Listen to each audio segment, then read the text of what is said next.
Hello friends, welcome back to my YouTube channel knowledge hub.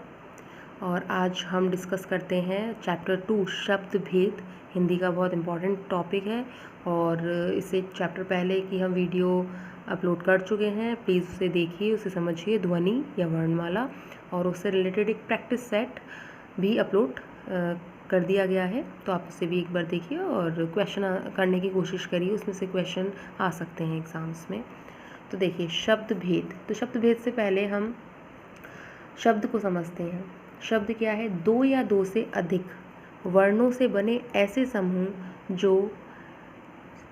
जिनका कोई अर्थ अवश्य हो। कोई भी ऐसे वर्णों के समूह जिनका कोई अर्थ अवश्य हो, उसको हम शब्द कहते हैं। जैसे हिमालय, पानी, रोटी, कमल आदि, इन सब के ना कोई अर्थ है। जैसे अगर आप हिमालय को ले लीजिए तो वो किसी ऑब्जेक्ट का, किसी का नेम है, वो एक पर्वत को शो कर रहा है, ठीक। या कमल एक फूल को शो कर रहा है। ऐसे ही कोई ना कोई अर्थ निकलता हो अगर, तो उसको हम शब्द कहते हैं। अब शब्द के भेद पर आके डिस्कस करते हैं। ये बहुत इंपॉर्टेंट है, इसमें से क्वेश्चन भी आएंगे और 2-3 मार्क्स के क्वेश्चन पूछ भी लिए जाते हैं। पहला है आपका स्रोत या फिर इतिहास के आधार पर। देखिए, तत्सम, एक मिनट कैमरा, तत्सम, तद्भव, देशज, विदेशज और संकर, ये 5 प्रकार हैं स्रोत या इतिहास के आधार पर शब्द की। नेक्स्ट है आपका व्युत्पत्ति या रचना के आधार पर, ऋण, यौगिक या योग ऋण। उसके बाद आगे देखते हैं रूप या प्रयोग के आधार पर। तो आपका है विकारी शब्द और अविकारी शब्द। फिर आता है आपका अर्थ के आधार पर, एकार्थी, अनेकार्थी, समानार्थी और विपरीतार्थी। अब इसका हम आगे डिस्कस कर रहे हैं। ओके, तो स्रोत या इतिहास के आधार पर देखिए, पहला है हमारा तत्सम। तत्सम का मतलब होता है कि उसके समान या संस्कृत के समान।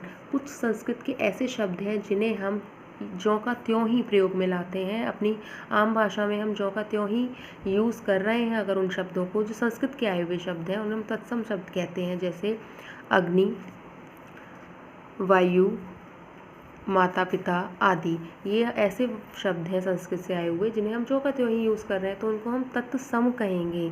याद रखिएगा, उसके समान या संस्कृत के समान। नेक्स्ट है आपका तद्भव। तद्भव माने उससे होना या उससे उत्पन्न होना। मतलब संस्कृत के ऐसे शब्द जो या फिर संस्कृत से उत्पन्न हुए हैं, उनमें ऐसे शब्द हैं जो प्राकृत या अपभ्रंश, पुरानी हिंदी आदि से गुजरने के कारण आज परिवर्तित हो गए हैं। आए तो वो संस्कृत से ही हैं, लेकिन हिंदी में आते आते वो परिवर्तित हो गए हैं, तो उसे तद्भव शब्द कहते हैं। जैसे देखिए, संस्कृत का वर्ड है उज्ज्वल, प्राकृत भाषा में उज्जवल बोला और हिंदी भाषा में उजला बोल दिया। हस्त, तब परिवर्तित हो गया था में, और यहाँ हाथ। अब देखिए देशज, देश प्लस ज। देश प्लस ज मतलब ज माने होता है उत्पन्न हुआ या जन्मा। जैसे आप जलज कहते हैं, यानी कि जल में उत्पन्न हुआ। तो ऐसे शब्द जो क्षेत्रीय प्रभाव के कारण या परिस्थिति व आवश्यकता अनुसार बनकर प्रचलित हो गए हैं। कुछ ऐसे शब्द होते हैं जो क्षेत्रीय प्रभाव जिन पर पड़ता है या बोलियों का प्रभाव पड़ता है, और हर कुछ किलोमीटर की दूरी पर हमारी भाषा, हमारी बोली बदल जाया करती है, तो उनका भी प्रभाव पड़ता है। तो ऐसे ही कुछ शब्द हैं जिन्हें हम देशज कहते हैं। गड़बड़, पेट, लोटा, ठेठ आदि। अब नेक्स्ट है हमारा विदेशज। विदेशज शब्द किसे कहते हैं? विदेश ज, यानी कि जो विदेश में उपजा हो या विदेश में जन्मा हो या उत्पन्न हो। कुछ ऐसे शब्द हैं जो विदेशी मूल के हैं, परंतु संपर्क में आने के कारण यहाँ प्रचलित हो गए हैं। अब देखिए वो कौन कौन से ऐसे शब्द हैं। जैसे डॉक्टर। डॉक्टर विदेशी शब्द है, एक अंग्रेजी वर्ड है, लेकिन उस अब और हिंदी वर्ड क्या है? चिकित्सक। तो कोई चिकित्सक यूज़ नहीं कर रहा या नहीं करता है। अब डॉक्टर, वो डॉक्टर वर्ड हमारी प्रचलन में आ गया है, लेकिन ये आया विदेशों से है, तो ये विदेशी वर्ड है। कोट, मोटर, आफत, रिक्शा, चाकू आफत फारसी शब्द है, रिक्शा जापानी और चाकू तुर्की शब्द है। ये सारे ही विदेशज हैं। विदेशज का मतलब ये नहीं है कि अंग्रेजी भाषा के शब्द, विदेशज का मतलब है चाहे वो जापानी का हो, अरबी का हो, फारसी का हो, तुर्की का हो, सारे ही विदेशज शब्द ही कहे जाएंगे क्योंकि वो बाहर से आए हुए हैं। इनको आगत भी कहते हैं। आगत मीन्स होता है आया हुआ। आगे देखते हैं। कुछ वर्ड्स थे विदेशज, जो वर्ड्स थे विदेशों से आए हुए, उनको ना हिंदीकरण कर लिया गया।